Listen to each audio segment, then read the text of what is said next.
पुराने समय की बात है। एक राजा था, वह बड़ा समझदार था और हर नई बात को जानने को इच्छुक रहता था। उसके महल के आंगन में एक बकौली का पेड़ था। रात को रोज नियम से एक पक्षी उस पेड़ पर आकर बैठता था और रात के चारों पहरों के लिए अलग अलग चार तरह की बातें कहा करता था। पहले पहर में वह कहता था, किस मुख दूध पिलाऊं, किस मुख दूध पिलाऊं। दूसरा पहर लगते ही वो बोलता था, ऐसा कहूं न दिख, ऐसा कहूं न दिख।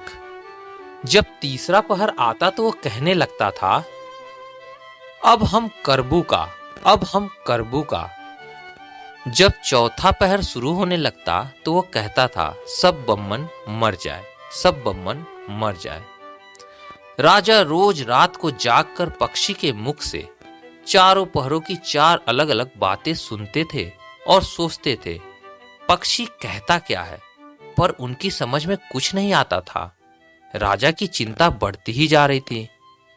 जब उन्होंने उन बातों का अर्थ निकालने में असफल हो गए तो उन्होंने हार कर अपने पुरोहित को बुलाया और उसे सब हाल सुनाया और उनसे पक्षी के पूछे गए प्रश्नों का उत्तर पूछा।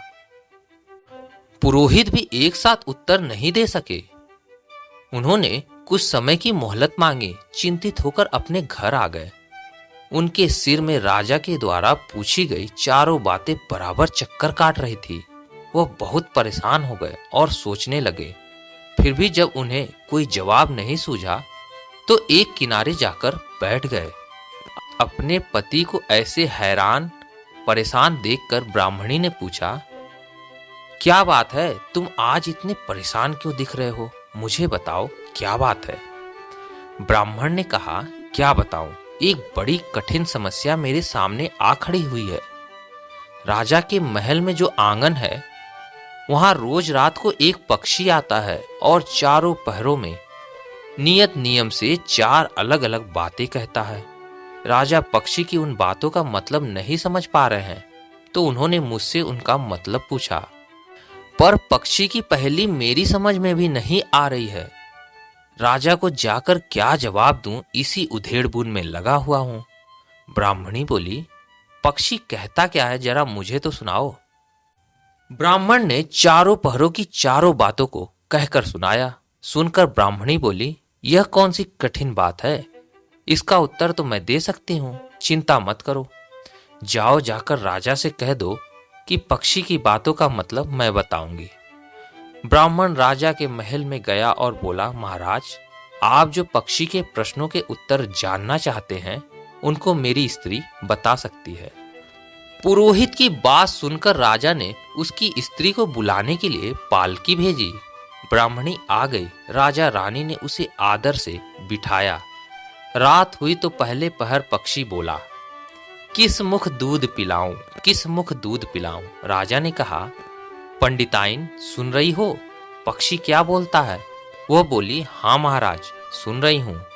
वह अधकट बात कहता है। राजा ने पूछा, अधकट बात क्या होती है? पंडिताइन ने उत्तर दिया, राजन सुनो, पूरी बात इस प्रकार है।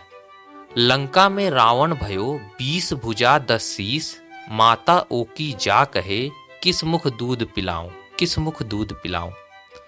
लंका में रावण ने जन्म लिया। उसकी 20 भुजाएं और 10 शीस हैं। उसकी माता कहती है कि उसे उसके कौन से मुख में दूध पिलाऊं,